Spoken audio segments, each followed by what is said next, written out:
जय हिंद। स्वागत है आप लोग का एम्बिशन एकेडमी यूट्यूब चैनल पर।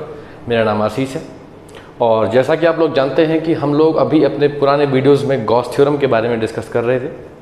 तो गॉस थ्योरम क्या होती है और किस तरीके से उसकी हेल्प से फ्लक्स फाइंड आउट किया जाता है, ये सब चीज़ें हम अपने पुराने वीडियोज़ में ऑलरेडी डिस्कस कर चुके हैं। और आज की जो वीडियो का जो नया टॉपिक होगा वो गॉस थ्योरम की एप्लीकेशंस होंगे। तो आज का ये टॉपिक चलिए शुरू करते हैं। सो बेसिकली आज हम पढ़ेंगे एप्लीकेशंस ऑफ गॉस थ्योरम। देखिए गॉस थ्योरम की एप्लीकेशंस क्या है।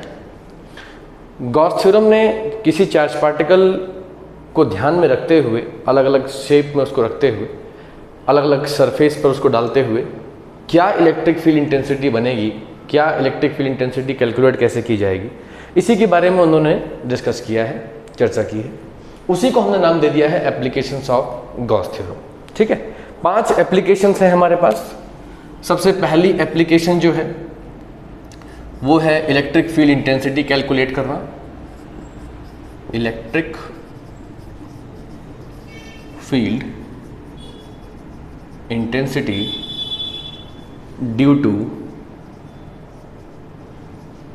infinitely long charged wire.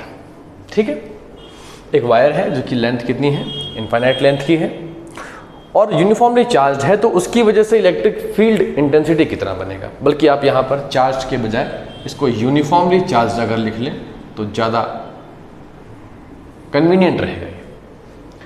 Application number 2, electric field intensity due to a plane uniformly charged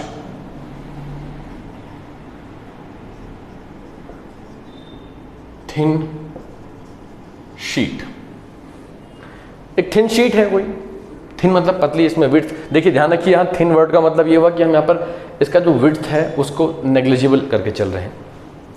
तो उस थिन शीट की वजह से जो कि यूनिफॉर्मली चार्ज है, उसकी वजह से इलेक्ट्रिक फील्ड इंटेंसिटी कितना बनेगा, कैसे कैलकुलेट करेंगे, वो भी गॉस थ्योरम ने अपने एप्लीकेशन में बताई है। तीसरी एप्लीकेशन है, इसमें भी इलेक्ट्रिक फील्ड इंटेंसिटी निकालनी है ड्यू टू 2 पैरेलल बाकी plane uniformly charged thin sheets. ये लीजिए, बस इसी चीज़ में हमने क्या है, यहाँ पर एक सिंगल शीट लिया था। इस वाले एप्लीकेशन में हम उसी शीट को डबल करके पैरेलल ऐसे रख लेंगे, जैसा कि आप देख सकते हैं ये 2 पैरेलल रख लेंगे। इसमें हम एक सिंगल शीट लेते हैं इस तरीके से, तो उसी को डबल कर देंगे। अगर हम पैरेलल रखें उसको और दोनों पर हम अगर चार्ज डिस्ट्रीब्यूट कर दें, उसकी वजह से इलेक्ट्रिक फील्ड इंटेंसिटी कहाँ पर कितनी बनेगी, तो वो हमारा तीसरा एप्लीकेशन कवर करेगा। चौथा application electric field intensity due to uniformly charged spherical shell. Shell का मतलब अंदर से खोखला है, हॉलो है, उसके सरफेस पर यूनिफॉर्मली चार्ज हमने दे रखा है, पॉजिटिव चार्ज दे रखा है। सो इसकी वजह से कितना इलेक्ट्रिक फील्ड बनेगा, ये आपके 4th एप्लीकेशन में बताया जाएगा। 5वां एप्लीकेशन भी कुछ इससे ही मिलता जुलता है, वो भी यूनिफॉर्मली चार्ज्ड, लेकिन वो होगा आपका सॉलिड स्फीयर। अब आप सॉलिड और हॉलो का मतलब समझ सकते हैं। सॉलिड में क्या होगा, वो अंदर से पूरा भरा हुआ है ना, उसमें अंदर भी मास है। और हॉलो में क्या है कि जो भी मास है या जो भी चार्ज है वो सरफेस पर है। वैसे तो हर बॉडी को जब हम चार्ज देते हैं, कोई सी भी बॉडी हो, तो उसका चार्ज हमेशा सरफेस पर आने की कोशिश करता है। तो इस पर भी खैर चार्ज सरफेस पे रहेगा, इस पर भी रहेगा, लेकिन क्या है कि ये इसके अंदर मास रहेगा और ये अंदर से हॉलो होगा। जैसे फुटबॉल होती है अंदर से हॉलो, वैसा रहेगा। और ये आपके लिए एक, जैसे आप आटे का गोला बना लीजिए तो अंदर भी उसका आटा भरा रहेगा। तो बस ये फ़र्क है। तो ये रहेंगे हमारे पास गॉस थ्योरम के 5 एप्लीकेशन।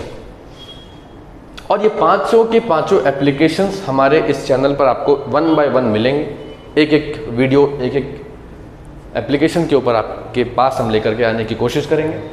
सो शुरुआत हम आज बेसिकली करने वाले हैं इस पहले एप्लीकेशंस के साथ कि अगर हम किसी इनफाइनाइट लेंथ की वायर ले लें और उसको यूनिफॉर्म चार्ज डिस्ट्रीब्यूट कर दें तो उसकी वजह से किसी भी पॉइंट पर इलेक्ट्रिक फील्ड इंटेंसिटी कितनी बनेगी। तो इलेक्ट्रिक फील्ड का formula E is equal to lambda upon 2πr epsilon naught होता है इसका। यही होगा इलेक्ट्रिक फील्ड इंटेंसिटी कैलकुलेट करने का फॉर्मूला किसी infinite long uniformly charge wire की वजह से, और इसी का हमें डेरिवेशन यहाँ पर करना है। इंटरेस्टिंग टॉपिक है। इंटरेस्टिंग इसलिए है क्योंकि यहाँ आप इलेक्ट्रिक फील्ड और इंटेंसिटी और उसके डिस्टेंस के साथ रिलेशन में बदलाव देखेंगे। ये देखेंगे कि इलेक्ट्रिक फील्ड इंटेंसिटी हम किधर से किधर लेंगे। और अगर आपको इस वीडियो को कंप्लीटली समझना है सो आप इसके पहले गॉस थ्योरम की नॉलेज आपको जरूर होनी चाहिए। तो चलिए शुरू करते हैं आप आज का अपना पहला एप्लीकेशन, और उसका नाम होगा एप्लीकेशन ऑफ गॉस थ्योरम। और ये मैं इसको सीरीज को नाम देता हूँ, नंबर 1, नंबर 2, नंबर 3, इस तरीके से इसको नेमिंग कर लेते हैं, ठीक है। सो एप्लीकेशन ऑफ गॉस थ्योरम हमारे इस टॉपिक का नाम है, और अभी हम एप्लीकेशन नंबर 1 इसमें करने जा रहे हैं। नाम आपको बता ही दिया मैंने। हम निकालने की कोशिश करेंगे electric field intensity due to uniformly charge wire of infinite length. इतना लंबा नाम है कि व्हाइट बोर्ड भी कम पड़ रहा है। इसकी वजह से हम निकालने की कोशिश करेंगे। चलिए, क्या लिया है हम लोगों ने? एक इनफाइनाइट लेंथ का हमने कोई वायर ले लिया, ठीक है। यहां पर ले लेते हैं। अच्छा देखिए, इस इनफाइनाइट लेंथ की वायर को हम थोड़ा सा चार्ज देना चाहते हैं, क्योंकि हमने कहा है कि वायर कैसी है, यूनिफॉर्मली चार्ज है। तो मान लेते हैं कि इस पर प्लस चार्ज ओवरऑल डिस्ट्रीब्यूट कर दिया गया है। तो जरा सोच के बताइए कि इसकी वजह से जो इलेक्ट्रिक फील्ड इंटेंसिटी या इलेक्ट्रिक फील्ड यूं कह लीजिए बल्कि बन रहा होगा वो कैसा होगा। सिलेंड्रिकल होगा भाई। जो वायर सिलेंडर के शेप में होती है ना, आप देख सकते हैं वायर कोई भी होगी वो सिलेंड्रिकल शेप में होगी, तो उसका जो इलेक्ट्रिक फील्ड इंटेंसिटी या यूँ कह लो इलेक्ट्रिक फील्ड बनेगा, बल्कि इलेक्ट्रिक इंटेंसिटी ना कहो, तो वो कुछ सिलेंड्रिकल शेप में बनेगा। और ये कहीं इन्फिनिटी से चल के आ रहा है, कहीं प्लस इन्फिनिटी तक जा रहा है, क्योंकि इन्फाइनाइट लेंथ की वायर है। सो ये है हमारे पास इसका इलेक्ट्रिक फील्ड दिखाने वाला सिलेंडर, और हमें इस इलेक्ट्रिक फील्ड इंटेंसिटी को कैलकुलेट करना है इस एरिया के अंदर। आप जानते ही हैं कि यहां पर हमें ये एरिया क्यों कंसीडर करना पड़ा, क्योंकि जब आप एप्लीकेशन ऑफ गॉस थ्योरम की बात करते हैं तो गॉस थ्योरम की बात करें और एरिया इस्तेमाल ना करें तो पॉसिबल नहीं है। बिना एरिया कंसीडर किए गॉस थ्योरम कंप्लीट नहीं हो सकता, ठीक है। इसीलिए हमने ये ले लिया।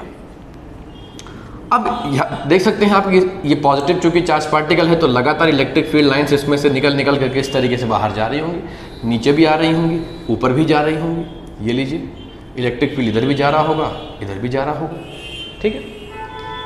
सवाल ये उठता है कि हमने इलेक्ट्रिक फील्ड जो इसमें लिया है इसकी डायरेक्शन सीधा परपेंडिकुलर ही क्यों ले ली?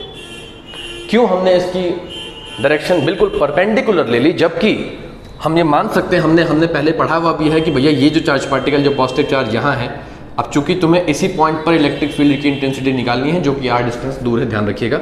ये जो हमने सिलेंडर लिया है पहले इस पर डिस्कस कर लेते हैं, इसका रेडियस r है, और हमें इस पॉइंट पे इलेक्ट्रिक फील्ड का इंटेंसिटी निकालना है, यानी कि हमें r डिस्टेंस दूर इलेक्ट्रिक फील्ड इंटेंसिटी निकालनी है। डायपोल याद आ रहा है आपको? ये मान लीजिए डायपोल है, एक चार्ज यहाँ है, एक चार्ज यहाँ है। इस P पॉइंट पे इलेक्ट्रिक फील्ड का इंटेंसिटी निकालनी है जो कि r डिस्टेंस दूर है। तो क्या करते थे भाई, इसकी वजह से इलेक्ट्रिक फील्ड अगर मैं निकालूं तो किधर लगेगा, ध्यान से देखिएगा। मान लेते हैं कि ये E1 है। मुझे ऐसा लगता है कि ये जो मैं आपको बता रहा हूं कि हमने क्यों इसको परपेंडिकुलर लिया, ये टॉपिक शायद आपको कहीं ढूंढने को ना मिले, ठीक है। तो आप ये यहां से समझ लीजिए कि हम परपेंडिकुलर क्यों ले रहे हैं। नॉर्मली आप बहुत सारे वीडियोस में देखेंगे कि आपको ये बताया गया कि हाँ जी परपेंडिकुलर लेना है। क्यों लेना है परपेंडिकुलर, आइए इसके बारे में भी हम आपको बता देते हैं एक छोटा सा एग्जांपल लेकर के। अगर इस चार्ज पार्टिकल की वजह से इलेक्ट्रिक फील्ड इस पॉइंट पे निकालूं तो डेफिनेटली उसका डायरेक्शन वो रहेगा। अब आप कहेंगे सर ऊपर भी तो रहेगा, जी बिल्कुल ऊपर भी रहेगा। तो भैया हमें electric field intensity due to a single charge थोड़ी ना निकालना है, पूरी वायर की वजह से निकालना है ना। तो यानी इस चार्ज पार्टिकल को भी लेना होगा, इसको भी लेना होगा और इन सबको भी लेना होगा। अब इसकी वजह से लूँगा तो इधर रहेगा, इसका इधर रहेगा, इसका इधर, मतलब इस तरीके से आप इलेक्ट्रिक फील्ड लेंगे तो एक यहाँ आ जाएगा, है ना, इसका लेंगे तो यहाँ आ जाएगा। अब इसकी वजह से लेंगे, अगर आप देखिए इसकी वजह से लेंगे तो उसकी डायरेक्शन कुछ इस तरीके से ऊपर जाने वाली है। जब इस सिंगल पॉइंट पर दो दो इलेक्ट्रिक फील्ड लग रहे हैं अलग अलग डायरेक्शन में, ये एक वेक्टर क्वांटिटी है। अब इस पॉइंट पर दो अलग अलग वेक्टर लग रहे हैं तो डेफिनेटली हमको रिजल्टेंट फाइंड आउट करना होगा। जरा बताएंगे सर रिजल्टेंट कहाँ होगा? बिल्कुल इन दोनों के बीच में परपेंडिकुलरली ऊपर की तरफ। तो ये ध्यान नहीं रखिएगा कि जो हम ये कह देते हैं कि इसको ऊपर की तरफ ले लो, ये ऐसे ही नहीं कह दिया। दरअसल हमने इन सब चार्ज पार्टिकल्स की वजह से, इन सब चार्जेस की वजह से अलग अलग डायरेक्शन में लगने वाले इलेक्ट्रिक फील्ड जो लग रही है उसका डायरेक्शन हमने रिजल्टेंट वे में निकाला है, तो रिजल्टेंट हमको ये मिला। इसलिए हम इस P पॉइंट पर जो इलेक्ट्रिक फील्ड की डायरेक्शन ले रहे हैं वो ऊपर की तरफ ले रहे हैं, जबकि अगर हम चाहें तो इसको बदल भी सकते हैं, ठीक है। लेकिन हम फिलहाल चूंकि गॉसियन सरफेस में है तो हम यहाँ ये चाहेंगे कि हमारा इलेक्ट्रिक फील्ड कैसा हो, एरिया वेक्टर की डायरेक्शन में हो। ये क्यों? ये हम पुराने वीडियोस में ऑलरेडी डिस्कस कर चुके हैं कि एरिया वेक्टर और इलेक्ट्रिक फील्ड अगर सेम डायरेक्शन में आ जाते हैं तो कैलकुलेशन थोड़ी ईजी हो जाती है। सो आई होप आपको ये समझ में आया होगा कि इस P पॉइंट पर इलेक्ट्रिक फील्ड की डायरेक्शन ऊपर ही क्यों ली गई। नीचे भी ले सकते थे या इस तरीके से टेढ़ा भी तो ले सकते थे, क्यों नहीं लिया गया? क्योंकि रिजल्टेंट निकालते हैं हम सभी इलेक्ट्रिक फील्ड्स का, तो वो हमेशा आपको परपेंडिकुलर ही मिलेगा। सवाल ये भी उठता है कि अगर हम इस कई जगह ये देखने को मिलता है कि लोग पूछते हैं कि सर अगर इलेक्ट्रिक फील्ड लाइन इधर से ऐसे आ रही हो तो देखो वो पॉसिबल ही नहीं है। अगर इलेक्ट्रिक फील्ड उधर से इधर आ रही है तो इसका मतलब है प्लस चार्ज वहां कहीं है, और किसी भी सरफेस के बाहर रखा हुआ चार्ज इलेक्ट्रिक फ्लक्स में कंट्रीब्यूट ही नहीं करता, और इसकी डेरिवेशन में फ्लक्स का फॉर्मूला यूज होगा। सो ये भी नहीं मान सकते कि हाँ चार्ज पार्टिकल उधर कहीं बाहर रखा है, उधर से इधर फील्ड लाइन्स आ रही हैं, नहीं मान सकते। अच्छा मान भी लेते हो तुम, तो हमने एक गॉस थ्योरम वाली वीडियो में ये प्रूव करके दिखाया है कि अगर चार्ज पार्टिकल को बाहर रखा जाए सो इसका टोटल फ्लक्स जीरो आता है।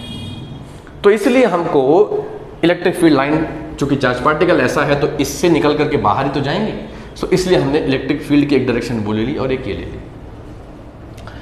अब चलिए इसकी डेरिवेशन पूरी करने के लिए गॉसियन सरफेस ले लेते हैं। एक गॉसियन सरफेस मैं इधर ले रहा हूं, ठीक, एक गॉसियन सरफेस इधर ले लेता हूं, ये लीजिए, ठीक है। गॉसियन सरफेस है तो एरिया वेक्टर इसका कहाँ जाएगा? ds वेक्टर बाहर की तरफ जाएगा। इसका कहाँ जाएगा? बाहर की तरफ जाएगा। और एक यहां भी ले लो, एक एरिया वेक्टर छोटा सा इधर भी ले लो, ठीक। इसका डायरेक्शन कहाँ जाएगा? ऊपर जाएगा। सर अब नीचे क्यों नहीं ले रहे हो? नीचे नहीं लूंगा मैं, क्यों नहीं ले रहे हो भाई? ये पूरा का पूरा कर्व सरफेस तो एक ही सरफेस है ना, तो अब उधर लो या इधर लो, बात तो एक ही हुई ना। नीचे लूंगा तो ऊपर रहने दूंगा क्योंकि वो पूरा एक सिंगल कर्व सरफेस है। इस सिंगल कर्व सरफेस पर किसी एक जगह आप गॉसियन सरफेस ले लो, मैंने ऊपर ले लिया, आप चाहे तो नीचे ले लीजिए, बात वही पड़ेगी आपको। तो आप देख सकते हैं कि हमारे पास तीन गॉसियन सरफेस हैं, एक ये रहा फर्स्ट, ये रहा सेकंड, ये रहा आपका थर्ड, ठीक है। तीन गॉसियन सरफेस लिए। अब आपके मन में सवाल उठेगा गॉसियन सरफेस क्यों? क्योंकि हमें गॉस थ्योरम की एप्लीकेशन कवर करनी है, तो गॉस थ्योरम की एप्लीकेशन में गॉस थ्योरम आना ही चाहिए, तो इसलिए हमने गॉसियन सरफेस ले लिया। तीन गॉसियन सरफेस हैं, ये रहा, ये रहा और ये रहा। सो हम चलते हैं अब इसकी डेरिवेशन कंप्लीट करने। अब यहां ध्यान से मेरी बात को सुनिए। सबसे पहले हम यहां क्या कवर करने वाले हैं? सबसे पहले हम यहां पर, बल्कि थोड़ा और स्पेस बना लेते हैं, इसको छोटा कर लीजिए, यहां से शुरू करते हैं डेरिवेशन अपनी, ठीक है। आइए सबसे पहले हम निकालेंगे इलेक्ट्रिक फ्लक्स, बल्कि टोटल इलेक्ट्रिक फ्लक्स निकालना ज़्यादा अच्छा रहेगा, क्योंकि तीन सरफेस लिए है ना, तो टोटल निकाल लेते हैं, दिक्कत किस बात की। 5 तीन आपने गॉसियन सरफेस लिए हैं तो इलेक्ट्रिक फ्लक्स भी उन्हीं तीनों से निकाला जाएगा। सो टोटल निकालने के लिए आप बेसिकली 5 1 + 5 2 + 5 3 करना चाहेंगे, बहुत सही काम करेंगे। 5 1 यानी कि इसकी बात हो रही है, closed integral of E × ds के ऊपर वेक्टर लगा लेते हैं। अगर आपने इधर वेक्टर नहीं लगाया तो डेरिवेशन हाथ से गई, ठीक, क्योंकि सारा खेल यहां एंगल का है, और अगर आप यहां एरो नहीं लगाते तो कॉस इंट्रोड्यूस नहीं कर पाओगे और फिर एंगल नहीं ला पाओगे और काम खराब हो जाएगा। तो काम पहले ही बहुत ख़राब हो चुका है आपका 11th क्लास में। तो अब वेक्टर चूँकि उधर बहुत लाइटली ले लिया, तो जिस चीज़ को हम शुरुआत में बहुत लाइटली लेने लगते हैं वो बाद में हम पे हावी होने लगता है, जैसे कि साइंस। तो ये लीजिए, तीनों के फॉर्मूले निकाल दिए। तीनों में से आप यहाँ से क्या करिए, अब तक तो समझ ही गए होंगे क्या करना है, रट जाना चाहिए। लीजिए, तीनों के साथ cos थीटा लगा लीजिए, लगा दिया। तीनों के साथ cos थीटा लगा लिया तो तीनों के पास, चलो ये पहले वाले की बात हो रही है, दूसरे की बात हो रही है, तीसरे की बात हो रही है, पहले की बात, ये दूसरे की बात, ये तीसरे की बात। चलिए वापस चलिए डायग्राम के पास। पहले वाले में जाकर के देखिए कि E और DS के बीच में एंगल कितना है। फिलहाल DS बाहर जा रहा है और आप देख सकते हैं कि हम यहाँ पर अगर इस जो चार्ज पार्टिकल यहाँ दिख रहा है, इसकी इलेक्ट्रिक फील्ड लाइन देखें तो ये सीधे इस तरीके से ऊपर जा रही है। कितना एंगल दिख रहा है यहाँ पर? 90 डिग्री। तो यहाँ थीटा कितना हो जाएगा? 90 डिग्री। अब 2 पर आ जाइए, ये देखिए बाहर जा रहा है, इस यहाँ पर प्लस चार्ज देख रहे हैं ना कि इसकी इलेक्ट्रिक फील्ड लाइन किधर जा रही होगी? ऊपर, क्योंकि सभी ऊपर जा रहे हैं ना, रिजल्टेंट ही ऊपर जा रहा है, तो सबको ऊपर लेके जाओ। थीटा कितना बन जाएगा? अगेन 90। तो यहाँ पर भी थीटा कितना ले लीजिए? 90 डिग्री ले लीजिए। लेकिन यहाँ थर्ड वाले पर चले आइए जरा, ये देखिए इस वाले सरफेस पर। यहाँ पर आप देख सकते हैं ds वेक्टर और इलेक्ट्रिक फील्ड की डायरेक्शन सेम है, तो यहाँ पे थीटा कितना हो जाएगा? 0 डिग्री। तो थीटा की तीनों वैल्यूज आ गई, एक एक करके पुट करते हैं और तब हमें यहाँ फाइनली क्या मिल जाएगा? अपना फाइनल फ्लक्स। आओ चलो, so phi is equal to, भाई ये मैं डायरेक्ट वैल्यू पुट करता हूँ, ये cos 90 पुट करूंगा, cos 90 0 होता है, तो ये पूरा का पूरा फ्लक्स यहाँ पे 0 आ गया। भाई cos 90 यहाँ रखोगे, ये थीटा 90 पुट करोगे, cos 90 0, 0 into something, overall 0। Similarly यहाँ 90 रखो, 0 0, ओवरऑल 0। बताइए भाई साहब, अब इसको रखेंगे तो cos 0 हो जाएगा, cos 0 का वैल्यू 1 हो जाएगा, तो बचेगा क्या आपके पास? Close integral of E into ds। यानी टोटल फ्लक्स जो आप निकाल रहे हो वो कुछ ऐसा आने वाला है। तो इसको इक्वेशन नंबर 1 ले लो, ठीक है? इक्वेशन नंबर 1 हो गई। स्टिल यानी अभी तक गॉस थ्योरम की एप्लीकेशन कह रहे हो ना इसको, गॉस थ्योरम कहाँ इंट्रोड्यूस किया आपने? तो चलिए दूसरे इक्वेशन की तरफ चलते हैं। क्या लिखेंगे? Using Gauss theorem. क्या है Gauss theorem? Phi is equal to Q by epsilon naught. भाई गॉस ने कहा था ना कि किसी भी सरफेस के ऊपर अगर हमको चार्ज मालूम है कि कितना चार्ज इस सरफेस पर है, सो उस चार्ज का अगर हम 1/एप्सिलॉन नॉट करें तो वो हमें फ्लक्स दे देगा, और यही हमारे लिए सेकेंड इक्वेशन बन जाएगी। तो दोनों को इक्वेट करें, तो equation number first and second को इक्वेट कर लीजिए from equation first and second. मिलेगा क्या कि E close integral ds is equal to Q by epsilon naught. और हम कई बार चर्चा कर चुके हैं इसके विषय पे कि क्लोज इंटीग्रल ds हमें क्या देता है? ये हमको टोटल सरफेस बताता है, किसी भी चीज का टोटल सरफेस एरिया। आपने सिलेंडर कंसीडर किया है, एक गॉसियन सरफेस या जो सरफेस लिया है जहां पर आप इलेक्ट्रिक फील्ड निकाल रहे हैं, उसको सिलेंडर कंसीडर किया है। तो क्या होगा इसका टोटल सरफेस एरिया? 2πrl होगा। तो क्यों ना हम क्लोज इंटीग्रल ds के बदले वो 2πrl पुट कर लें, काम चल जाएगा हमारा। I E into 2πrl is equal to Q by epsilon naught. अभी थोड़ा और इंतजार करें। अब चूंकि आपने इस वायर के ऊपर देख सकते हैं, इस वायर को आपने चार्ज डिस्ट्रीब्यूट किया है, और हम जानते हैं कि चार्ज का डिस्ट्रीब्यूशन सरफेस पर 3 तरीके से होता है। लीनियर चार्ज डिस्ट्रीब्यूशन, या जिसे हम लीनियर चार्ज डेंसिटी कहते हैं, lambda, surface charge distribution sigma, और वॉल्यूम चार्ज डिस्ट्रीब्यूशन या वॉल्यूम चार्ज डेंसिटी रो। तो लैम्डा, सिग्मा और रो। अब यहाँ देखिए, आप देख सकते हैं कि ये एक बेसिकली लाइन को रिप्रेजेंट कर रहा है, क्योंकि हमने कहा है कि वायर है, वायर को एक हम लाइन मान लेते हैं। अगर किसी लाइन के ऊपर चार्ज का डिस्ट्रीब्यूशन हुआ है तो फिर हम उस पे चार्ज का जो डिस्ट्रीब्यूशन है उसे किस रूल से लेंगे? उसको हम लेंगे linear charge density by linear charge density. क्या होता है? Lambda is equal to Q by L. ठीक है ना। यहाँ से हमको चार्ज निकालना चाहिए, आइए यहाँ से चार्ज फाइंड आउट कर लेते हैं।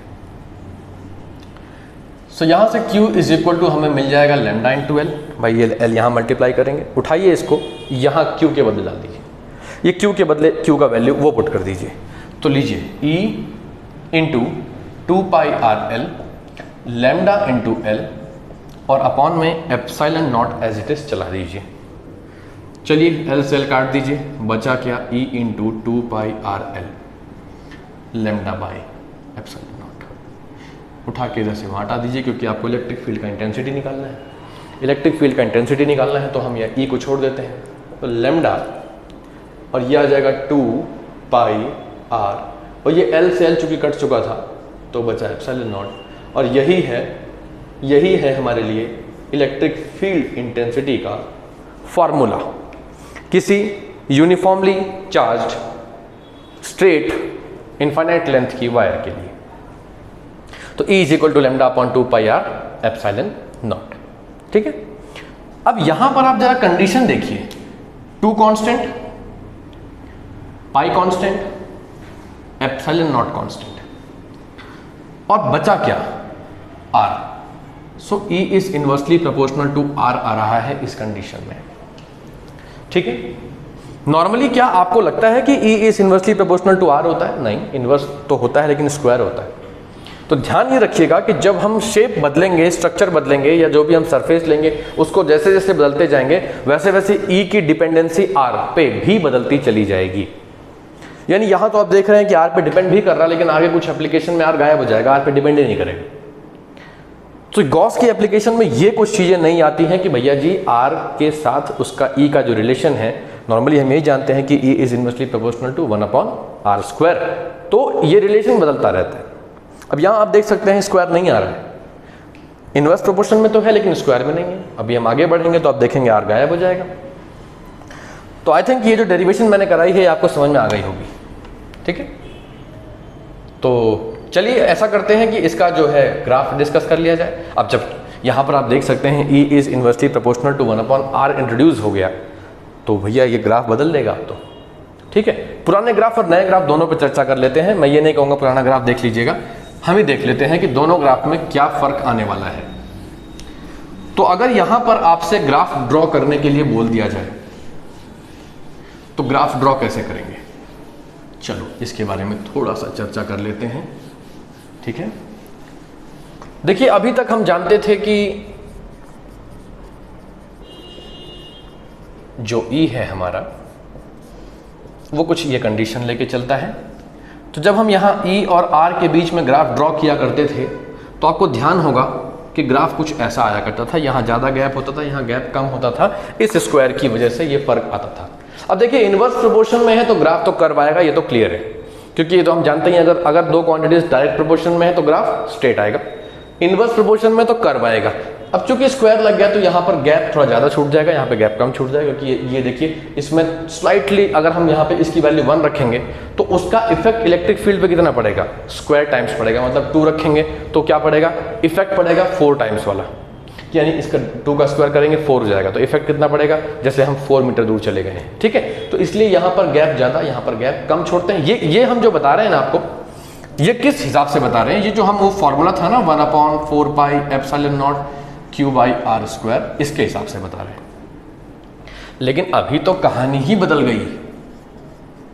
अब देखो वी नो दैट तो लिख दिया, या थोड़ा ऐसा लिख लो कि वी ऑल्सो नो दैट, ताकि लगे सबको कि हम 2 चीजें जानते हैं। आओ, वी ऑल्सो नो दैट, क्या जानते हो बताओ, that E is equal to lambda upon 2πr∈0, यही जानते हैं ना। चलो क्या पता लग रहा है कि E is inversely proportional to R हो गया। अच्छा, जब ये E inversely proportional to R है तो अभी भी है तो इनवर्स प्रोपोर्शन में ही ना, तो ये तो क्लियर है कि ग्राफ अभी भी कर्व बनेगा। तो चलो इसको भी फाइनलाइज कर लो। इस बार तुम्हारा जो ग्राफ होगा उसमें बस ये गैप बराबर कर देना, बाकी रहने देना इसे कर्व, क्योंकि है तो अभी भी, वो देख सकते हो आप, है तो अभी भी इनवर्स प्रोपोर्शन में ना। और इनवर्स प्रोपोर्शन का ग्राफ हमेशा कैसा बनता है, ऑलवेज अ कर्व वहाँ स्क्वायर था तो ये आपको डिफरेंस यहाँ देखने को मिला, क्योंकि यहाँ जिस रेशियो में ये घटेगा उसी रेशियो में ये घट जाएगा, बढ़ जाएगा, जिस रेशियो में इसे बढ़ाओगे उस रेशियो में वो घटेगा। तो चूंकि ये चेंजेस जो आ रहे हैं इन दोनों में वो स्लाइटली इक्वल हैं, तो इसलिए गैप दोनों जगह आपको इक्वल शो कर देना है। ठीक है, ये था ग्राफ। ये वाला ग्राफ नया है आपके लिए, इसको आप ऑलरेडी हम पहले भी कई बार डिस्कस कर चुके हैं कि ये ग्राफ इस तरीके से बनेगा। ठीक है, तो ये अभी चर्चा हुई ग्राफ के बारे में, आर के बारे में चर्चा हो गई। अब आप देख सकते हैं ये तो खैर कांस्टेंट है, लेकिन यहाँ पर लैम्डा इंट्रोड्यूस हो गया, और लैम्डा को हम कहते क्या है, लैम्डा को हम कहते हैं लीनियर चार्ज डेंसिटी। अब लीनियर चार्ज डेंसिटी के हिसाब से जो इलेक्ट्रिक फील्ड की डायरेक्शन होगी, ये जो आपने निकाली है इसमें कोई डायरेक्शन तो डेफिनेटली होगी ना, वो डायरेक्शन क्या होगी और उस पर क्या बदलाव आएगा अगर हम इसकी वैल्यू बदलना शुरू कर दें। आइए जरा इस पर भी बात हो जाए, है ना। चलिए, तो ये देख लीजिए एक बार पूरा ग्राफ आप लोग, ये आपके काम का काफ़ी होगा। तो आज से आपसे अगर कोई पूछे कि ई और आर में क्या रिलेशन है, तो अब आपके पास दो आंसर हैं कि सर सरफेस बताइए। Due to a point charge अगर आप पूछते हैं तो sir E is inversely proportional to 1/r² होगा। लेकिन अगर आप मुझसे पूछते हैं कि कोई इनफाइनाइट लेंथ की वायर है और यूनिफॉर्मली चार्ज है, तो सर वहां पर E is inversely proportional to R होगा। बस कंडीशन बदली, समय बदला, हालात बदले, सोच बदल गई और इस हिसाब से ग्राफ भी बदल गया, क्योंकि बदलाव ही दुनिया का सबसे बड़ा नियम है। ना कोरोना आता और ना हम ऑनलाइन के बारे में सोचते। अब जब से कोविड आया तब से हमने ऑनलाइन पढ़ने के बारे में सोच लिया। पहले तो हमारा सारा समय ऑफलाइन क्लासेस में या फिर इधर उधर घूमने में निकलता था, एटलीस्ट अब वो समय हम यूटिलाइज कर सकते हैं। चलिए आइए देखते हैं, ये फॉर्मूला लिख लेते हैं, E is equal to lambda upon 2πr epsilon naught. अच्छा, दो कंडीशन हो सकती है ना, लैम्डा मोर देन 0 भी तो हो सकता है, नहीं लैम्डा का वैल्यू पॉजिटिव भी तो हो सकता है ना। मोर देन 0 का मतलब क्या हो, मोर देन 0 का मतलब क्या हो, that is lambda is positive. अब लैम्डा के पॉजिटिव होने से इलेक्ट्रिक फील्ड की डायरेक्शन पे बदलाव क्या आएगा, फर्क क्या आएगा, देखते हैं। अब आप देखिए जो लैम्डा होता है बेसिकली वो Q/L होता है। कुल मिला के ये कहूं तो ये Q और L पे डिपेंड करता है। अब चूंकि ये आपने ले ली इनफाइनाइट लेंथ की, तो ऐसे सिचुएशन में बेसिकली लैम्डा और ये डायरेक्ट प्रोपोर्शन में आ गए, क्योंकि लेंथ तो आपने इनफाइनाइट लेंथ की ले ली, तो डायरेक्ट प्रोपोर्शन में आ गए। ये यूँ कह लीजिए कि अगर आप लैम्डा को पॉजिटिव लेना चाहते हैं, यानी मोर देन 0 करना चाहते हैं, तो Q कैसा होना चाहिए, पॉजिटिव होना चाहिए। That is lambda is positive for this lambda के पॉजिटिव होने के लिए क्या होना चाहिए, Q should be more than 0 और Q शुड बी पॉजिटिव। अब भाई Q पॉजिटिव होगा तभी ना लैम्डा मोर देन 0 होगा, क्योंकि लैम्डा की वैल्यू पॉजिटिव होगी तभी तो आप उसको मोर देन 0 कह रहे हो। तो अगर ये पॉजिटिव है तो ये पॉजिटिव होगा, ये पॉजिटिव है का मतलब है कि ये मोर देन 0 है। अब ऐसे में जरा बताइए, अगर आपका Q पॉजिटिव है तो आपके इलेक्ट्रिक फील्ड की डायरेक्शन क्या होगी, आउटवर्ड। ये जो हम टॉपिक अभी कर रहे हैं इसमें हम इलेक्ट्रिक फील्ड की डायरेक्शन डिस्कस कर रहे हैं। In this case the direction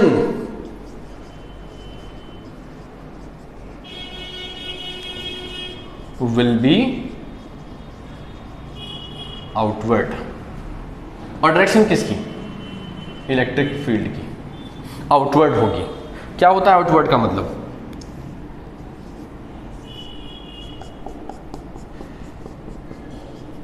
ये लीजिए ना, ये लीजिए, ये जो आप देख रहे हैं ना, ये है आउटवर्ड कंडीशन। पॉजिटिव ले रहे हैं ना आप Q को, तो ये हमेशा किधर जाएंगी, इलेक्ट्रिक फील्ड लाइंस बाहर जाएंगी। तो एग्जाम में कभी कभी पूछते हैं कि if lambda is more than 0 then what is the direction of electric field in that case. Outward है भाई, क्योंकि लैम्डा का पॉजिटिव होना, मोर देन 0 होना का मतलब पॉजिटिव होना, पॉजिटिव होने का मतलब Q पॉजिटिव होना, और अगर Q पॉजिटिव है तो डायरेक्शन आउटवर्ड। आइए उसी का दूसरा भाई, if lambda is less than 0। Lambda less than 0 का मतलब क्या है, lambda is negative for this. वही स्टेटमेंट छापो जरा, for this Q should be negative, है ना। Q को भी क्या होना होगा, निगेटिव होना होगा। और अगर इफ Q इज नेगेटिव, अब मुझे बोलने की जरूरत तो है नहीं, then direction of electric field is inwards. क्यों भाई? अब तुम इसको फिर ले लो, इस तरीके से ये ले लो, इस बार इस पे चार्ज तुम कह रहे हो कि नेगेटिव है। अब नेगेटिव चार्ज है तो आप समझ ही सकते हो ना कि इलेक्ट्रिक फील्ड लाइंस किधर आएंगी भैया, अंदर की तरफ आएंगी, इस तरीके से सिलेंडर के अंदर की तरफ आ जाएंगी। तो ये था लैम्डा पे डिपेंडेंसी इलेक्ट्रिक फील्ड की जो डायरेक्शन थी। अगर ये मोर देन 0 है का मतलब ये पॉजिटिव है, का मतलब Q पॉजिटिव है, उसका मतलब है कि आउटवर्ड हो जाएगा डायरेक्शन। अगर लैम्डा इज लेस देन 0 है, दैट मीन्स कि लैम्डा नेगेटिव है। लैम्डा नेगेटिव होने का क्या मतलब है कि लैम्डा नेगेटिव होने का मतलब कि Q नेगेटिव, और Q नेगेटिव होने का मतलब क्या है कि direction of electric field lines is inward, वो अंदर की तरफ चला आएगा। ये देखिए इस तरीके से। तो ये था डायरेक्शन का खेल कि लैम्डा किस तरीके से डायरेक्शन में चेंजेस कर देता है, बदलाव कर देता है। ये चीजें हम यहां पर देख रहे थे। चलिए अब चलते चलते वेक्टर फॉर्म और देख लेते हैं और एक न्यूमेरिकल भी कर लेते हैं। इसका छोटा सा न्यूमेरिकल रहेगा, 2013 का बोर्ड का न्यूमेरिकल है। आई होप, मैंने सोचा कि करा दिया जाए, आपकी हेल्प कर देगा। आप देखते हैं जरा। सो अभी हमारे इसी चैनल से आपको लाइव क्लासेस भी देखने को मिलेंगी विद इन फ्यू डेज। आप लाइव भी जुड़ सकते हैं हमारे चैनल के साथ, रेगुलर क्लासेस चलती हैं, तो उसका अपडेट आपको टैब से मिलता रहेगा। चलिए, वेक्टर फॉर्म क्या होगी इसकी? बहुत आसान है, वेक्टर फॉर्म तो डिस्कस करना बहुत आसान है। Lambda upon 2 pi epsilon naught R, ये तो नॉर्मल फॉर्मूला है ना, मैग्नीट्यूड निकालने का फॉर्मूला। डायरेक्शन लेनी है तो क्या करोगे, इलेक्ट्रिक फील्ड इंटेंसिटी, इसमें एक वेक्टर क्वांटिटी है तो उस पर एरो, और यहाँ आप आर कैप से इनटू कर लें तो ये क्या बन जाएगा, ये आपका वेक्टर फॉर्म बन जाएगा। क्लियर हो गया? बढ़िया लगा? अगर बढ़िया लगा तो कमेंट करके बताओ, ठीक? तो चलते हैं आगे। आप देखते हैं आज एक छोटा सा न्यूमेरिकल इसी पर बेस्ड। एक छोटा सा सिलेंडर ले रहे हैं और ये सिलेंडर जो है 3D कोऑर्डिनेट में लिया गया है, ठीक है? ये हमारा एक्स एक्सिस हो गया, ये वाई एक्सिस, जेड एक्सिस, ये हमारा वाई हो गया, ये अपना एक्स हो गया, ये जेड हो गया। यहां पर हमने एक छोटा सा सिलेंडर ले रखा है, ठीक है ना? हालांकि ये इस फॉर्मूले पर बेस्ड तो नहीं है, लेकिन कुछ कंसेप्ट जो अभी हमने यहां सिलेंडर के बारे में पढ़े उसी पर बेस्ड है, ठीक है ना? ये पॉइंट यहां ले लीजिए, ये पॉइंट यहां ले लीजिए। चलिए, इसमें हमको ना इलेक्ट्रिक फील्ड जो दिया है कि उन्होंने कहा कि जो इलेक्ट्रिक फील्ड की डायरेक्शन है वो 50x आई कैप न्यूटन पर कूलम है। हमारे पास 50x आई कैप न्यूटन पर कूलम है ये, बल्कि इन्होंने हमें यहाँ पर जो डायरेक्शन दी है ना, इसमें इन्होंने अभी चूंकि कैप लगा दिया तो इन्होंने इसमें यूनिट हालांकि नहीं दे रखी, लेकिन कोई बात नहीं, यूनिट ले सकते हैं। और डिस्टेंस जो दिया गया है ये यहाँ से 1 मीटर है, ओरिजिन से ये पूरा डिस्टेंस 1 मीटर लिया गया है। और फिर यहाँ से आगे अगले सरफेस का जो डिस्टेंस मैं बताऊं आपको, ये डिस्टेंस यहां से यहां तक का भी 1 मीटर कंसीडर किया गया है। समझ गया आप? ये हमको इलेक्ट्रिक फील्ड गिवन है, मेरे पास जो क्वेश्चन है उसमें इलेक्ट्रिक फील्ड की वैल्यू ये गिवन है, ठीक है? और इसके साथ साथ हमको ये कहा गया है कि भैया जी आपको क्या निकालना है, नेट फ्लक्स निकालना है सिलेंडर का। 2 चीजें निकालनी है आपको, सिलेंडर से नेट फ्लक्स निकालना है और टोटल चार्ज इनक्लोज्ड निकालना है। टोटल चार्ज ये निकालना है हमको। बस इतना ही गिवन है। तो इन्होंने एक सरफेस डायग्राम हमको जो दिया हुआ है उसमें एक सरफेस ये लिया है, दूसरा सरफेस ये ले लिया है, और इन्हीं सरफेसेस से हमें फ्लक्स निकालने के लिए बोला है, ठीक है? अब इस पे पॉजिटिव चार्ज कहाँ रखा है, तो इन्होंने पॉजिटिव चार्ज की ऐसी कोई विशेष डायरेक्शन तो ली नहीं है। अब फ्लक्स ले रहे हैं तो भैया फ्लक्स तो लेने का मतलब है कि चार्ज इसके इनसाइड ही लिया गया होगा। क्यों भाई, अगर बाहर चार्ज होगा तो मामला बनेगा नहीं ना। तो अगर चार्ज इसके इनसाइड कहीं पर है तो इसमें से यूं बाहर आ रहा होगा और इधर से इलेक्ट्रिक फील्ड यूं करके बाहर जा रहा होगा, ठीक है? अब इलेक्ट्रिक फील्ड की डायरेक्शन चूंकि आपने ले ली, तो अब यहां से आपको एक ध्यान देना होगा कि आपको जो रिजल्टेंट इलेक्ट्रिक फील्ड है उसकी कंसिडरेशन बहुत जरूरी है। भाई एक इस तरफ लोगे, एक इस तरफ लोगे तो काम नहीं बनेगा। तो हम क्या करेंगे, कि भाई इलेक्ट्रिक फील्ड का जो रिजल्टेंट डायरेक्शन है, इसमें से इलेक्ट्रिक फील्ड जो पार हो रहा है वो E1 है और इसमें से जो पार हो रहा है वो E2 है।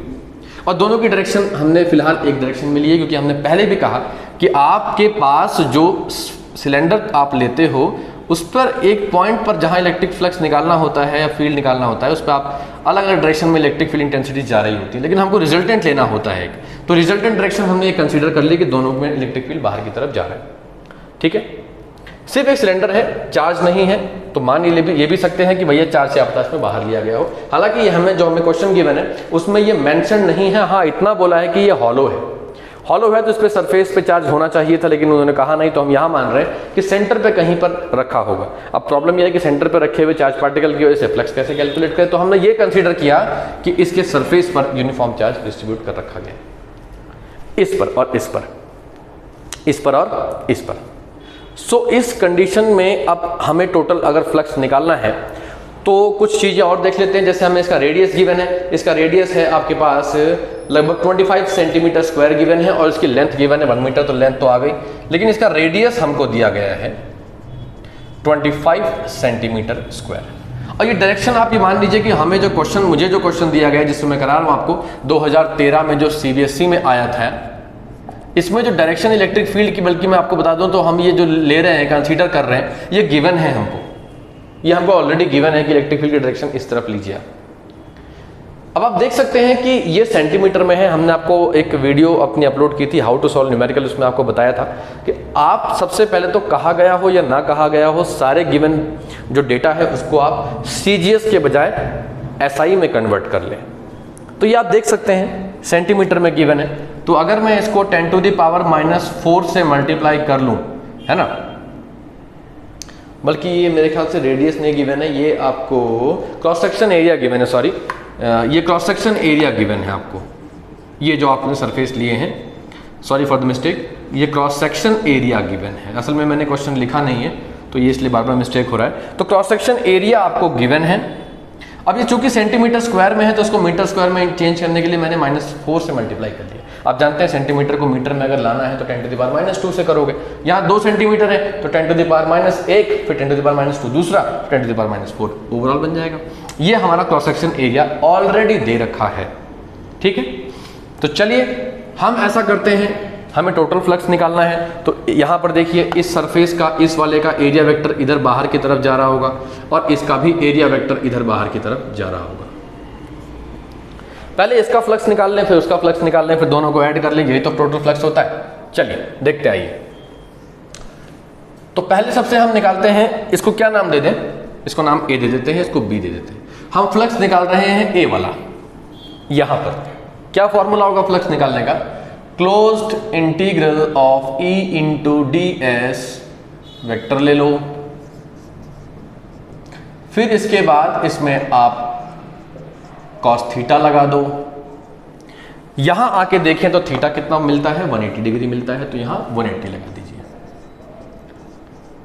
E इंटू ds cos 180, यानी यहां से जो फ्लक्स आएगा वो नेगेटिव आएगा। इट इज क्लियर नाउ, ये तो बिल्कुल क्लियर हो गया कि यहां से जो भी आपको फ्लक्स मिलेगा वो नेगेटिव मिलेगा, क्योंकि cos 180 -1 हो गया। अच्छा, E कितना गिवन है, 50x i कैप। देखो जब हम अब इसको न्यूमेरिकल में लेके चलेंगे, जब हम यहाँ पर आई कैप लेके चल रहे हैं तो आई कैप लगाने की कंडीशन में क्या हो जाएगा, यहाँ पर हम एक्स की तो वैल्यू पुट करें। जब एक्स की वैल्यू पुट करेंगे तो हम यहाँ से आई कैप को गायब कर देंगे, क्योंकि हम ये ले वैसे भी एक्स के अलॉन्ग ही तो रहे हैं। तो ये आई कैप केवल ये इंडिकेट कर रहा था कि फ्लक्स जो है वो अलॉन्ग द एक्स एक्सिस होता है। आप जानते ही होंगे आई कैप, जे कैप और के कैप एक्स वाई जेड को इंडिकेट करते हैं। ठीक है, तो यहाँ से ये गायब हो जाएगा हमारा। और ये आप अभी हमने डिस्कस किया कि क्लोज इंटीग्रल ऑफ ds क्या दिखाता है, टोटल सरफेस। अब ये हमारे पास तो यही टोटल एरिया है ना, देखो इस पे तो निकालना है, और ये कितना है, 25 इंटू 10⁻⁻4 है। अब यहां पर समस्या ये है कि ये x क्या पुट करें, तो भैया x जो है x एक्सिस का ये डिस्टेंस है। ये जो सरफेस आप देख रहे हैं ये यहाँ ओरिजिन से कितना दूरी पर है, 1 मीटर की दूरी पर है। तो इसको सीधे सीधे क्या पुट कर लीजिए आप, 1 पुट कर दीजिए। सो इसको आप जब मल्टीप्लाई करेंगे तो 50 IS को मल्टीप्लाई कर ही लेवल की, तो ये 25 5 जब 125 हो जाएगा। और ये 10⁻³ ले लेता हूँ इसको, भाई -4 वहाँ पर है, 10 यहाँ पर है, तो ये आपने फ्लक्स ले लिया पहले वाले कंडीशन में। क्लियर हो गया? चलिए अब इसकी यूनिट आप चाहें तो मेंशन कर लें भाई। आप यहाँ देख लीजिए E इंटू डी एस था तो इसका क्या हो जाएगा न्यूटन पर कूलम, और इसका क्या आ जाएगा आपके पास मीटर स्क्वायर। तो वो आप यहाँ यूनिट इसकी मेंशन कर लीजिएगा। ये लीजिए ए पॉइंट की वजह से जो फ्लक्स हम फाइंड आउट कर रहे हैं वो इतना है, -125 10⁻³ ये हमारी वैल्यू आएगी। अब ये 10⁻³ आप चाहो तो हटा लो और चाहो तो रहने दो। खैर दूसरी तरफ आ जाइए, इस तरफ यहाँ पर अब फ्लक्स निकालने चलते हैं। अब हम निकालते हैं बी पॉइंट पर, वही सब कुछ फिर से रिपीट कीजिए, ठीक है। देखिए जल्दबाजी में यहाँ पर एरो मत छोड़ दीजिएगा, वरना मैं बार बार रिपीट कर रहा हूँ कि आप यहाँ पर कॉस इंट्रोड्यूस नहीं कर पाएंगे, और आप इंट्रोड्यूस कॉस को नहीं करेंगे दैट मीन्स कि आपने एंगल का कंसेप्ट ही निपटा दिया। तो यहाँ डायरेक्शन देखिए, सरफेस पे बी सरफेस पे आ गया, डायरेक्शन सेम हो गई, थीटा इज 0। ई को फिर बाहर कर लो और क्लोज इंटीग्रल ds कर लो, और इसकी वैल्यू 1 है, छोड़ दो, चिंता छोड़ दो। इसकी वैल्यू फिर 50 x मैं x के स्पेस छोड़ दूं, और अभी इसका जो एरिया है स्टिल 25 है, अभी भी वही है 25 इंटू 10⁻⁻⁴। लेकिन अब x कितना रखें, तो यहां से इसका डिस्टेंस अब निकालिए। ये तो 1 मीटर पे था ही, और इसकी सिलेंडर की लेंथ भी 1 मीटर हो गई, तो ओवरऑल डिस्टेंस कितना हो गया, it is 2 metre from origin to that surface. तो ये आ गया आपके पास 2। तो 5b का क्या वैल्यू मिला आपको, 25, ये तो 100 हो गया, तो 25 इंटू 10⁻² ही तो बचेगा भाई। 100 हो गया, 100 को 10⁻² लिखेंगे, 10⁻⁻4 है, पावर ऐड होगी, 10⁻⁻2 बचेगा। अब एक इशू ये आ रहा है कि यहाँ पावर -3 है, वहाँ पर पावर -2 है, तो ये सॉल्व कैसे होगा। तो ऐसा कीजिए ना, इसकी पावर को -2 कर लीजिए, उससे क्या होगा, 10 नीचे लेके आ जाइए, और ये phi का वैल्यू यहाँ से कितना आ जाएगा, -1.25 10⁻²। लीजिए पावर सेम जरूर कर लिया कीजिए, क्योंकि जब आप इनको सॉल्व करेंगे, ऐड सब्ट्रैक्ट करने जाएंगे, तो पावर सेम होनी बहुत जरूरी है। पावर नहीं सेम करोगे तो मामला गड़बड़ हो जाएगा, मामला ये आपका गड़बड़ हो जाएगा। क्लियर हो गया? चलिए अब हमको टोटल फ्लक्स निकालना है, ठीक है। phi टोटल फ्लक्स निकालेंगे आप, तो क्या करना होगा, देखिए भाई टोटल निकालेंगे तो phi a plus phi b करना चाहिए, phi a और phi b करना चाहिए, ठीक है जी। यहाँ पर थोड़ा सा चेंज कर लेते हैं, ये 12.5 आ जाएगा, डिवाइड बाई 10 किया था ना, 12.5 हो जाएगा। चलिए phi a की वैल्यू लाके पुट करते हैं, ये -12.5 इंटू 10⁻² प्लस वो वाली वैल्यू पुट कर लेते हैं 25 इंटू 10⁻², ठीक। 10⁻² यहाँ से कॉमन ले लीजिए, मिलता क्या है, -12.5 और प्लस साथ में आपको 25 मिलेगा। जब आप इन दोनों को सॉल्व करेंगे, ऐड सब्ट्रैक्ट करेंगे, भाई यहाँ पर एक प्लस में और एक माइनस में है, तो सॉल्व होगा कितना बचेगा, ये आपके पास सब्ट्रैक्ट करके देखते हैं। आइए 25 यहाँ पर है, और दूसरा नंबर है हमारे पास 12.5, तो ये तो हो गया 5, 24, ये 12.5 बचेगा आपके पास, ठीक है। सो phi जो रिजल्टेंट निकल रहा है वो 12.5 इंटू 10⁻², यही है टोटल फ्लक्स जो इस सरफेस से पास कर रहा है, और इसी को हम यहाँ पर निकालने की कोशिश कर रहे थे। यूनिट अभी यहाँ नहीं लगाया था, मैंने आपसे कहा था यूनिट लगा दीजिए, तो न्यूटन रहेगा। अच्छा न्यूटन, अब फ्लक्स इसमें इनटू में है तो मीटर स्क्वायर और पर कूलम कर लीजिए, न्यूटन मीटर स्क्वायर पर कूलम कर लीजिए, तो यहाँ पर भी क्या आ जाएगा, न्यूटन मीटर स्क्वायर पर कूलम, ठीक है। ये हमने टोटल फ्लक्स इस सरफेस का कैलकुलेट कर लिया।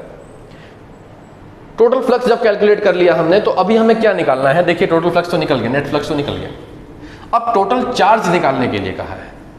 तो टोटल चार्ज निकालने में क्या इशू है भाई, देखिए हमको पता है, गॉस थ्योरम मालूम है ना आपको, phi is equal to q by epsilon naught, ये मालूम चल गया, इसकी वैल्यू मालूम होती है। क्यू निकालने में कौन सा बड़ा इशू है, CBSE 2013, इसमें इलेक्ट्रिक फील्ड की डायरेक्शन गिवन है, मैं क्लियर कर दूं, मैंने अभी देख लिया उसमें अपने क्वेश्चन में जो मैं लेके आया था आपके लिए, इसमें इलेक्ट्रिक फील्ड की डायरेक्शन गिवन है, तो no need to worry about the direction की। डायरेक्शन ऐसे क्यों ली, कहा है कि डायरेक्शन को ऐसे ही लेके सॉल्व कीजिए, तो ये कंसेप्ट हमने इसलिए लिया था। तो ये है हमारा टोटल फ्लक्स, जो कि टोटल चार्ज निकालने में हेल्प करेगा।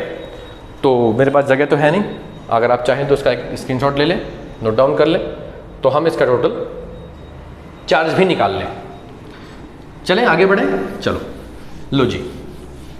तो ये जो तुमने टोटल फ्लक्स निकाला है भैया, अब यही तुम्हारे लिए आगे की सीढ़ी बना देगा। तो total charge enclosed, total charge enclosed. चलो Q निकालना है, 5 into epsilon naught, 12.5 into 10 to the power minus 2, 8.85 10 to the power minus 12। इसको अब आप सिंप्लीफाई इंटू कर लीजिएगा, तो इंटू करके अपना आंसर आपको यहां से मिल जाएगा। फाइनल आंसर जो आपको मिलेगा वो 1.106 10 to the power minus 12 coulomb होना चाहिए। ये आपको फाइनल आंसर मिलना चाहिए। ये होगा charge enclosed 1.106 into 10 to the power minus 12 coulomb. ये आपका टोटल चार्ज है जो इस सरफेस में इनक्लोज हुआ होगा। और टोटल फ्लक्स तो हम ऑलरेडी दिखाई चुके हैं आपको। ये आ जाएगा आपका 12.5 into 10 to the power minus 2 newton metre square पर कूलम। तो ये था गॉस थ्योरम की पहली एप्लीकेशन, और उससे कुछ रिलेट करता हुआ एक न्यूमेरिकल मुझे मिला था, तो 2013 में CBSE में आया था। और बहुत से न्यूमेरिकल, अभी इसकी न्यूमेरिकल्स की फर्स्ट जो एप्लीकेशन है, इसके न्यूमेरिकल्स की एक अलग वीडियो आएगी, आप उसके लिए चिंता मत कीजिए। अगली वीडियो हम इसी के न्यूमेरिकल्स की आपके बीच में लाएंगे, कोशिश करेंगे। या फिर अगर आप चाहते हैं कि सर गॉस थ्योरम के सेकंड एप्लीकेशन की न्यूमेरिकल की वीडियो लाइए, तो कमेंट करके बताइए कि हम अगला वीडियो गॉस थ्योरम के सेकंड एप्लीकेशन का बनाएं या इसी के न्यूमेरिकल्स का बनाएं। कमेंट में जरूर मेंशन कीजिएगा। तो चलिए आज इतना ही करते हैं, कल मिलेंगे, आगे बढ़ेंगे। तब तक घर पे रहिए, पढ़ते रहिए।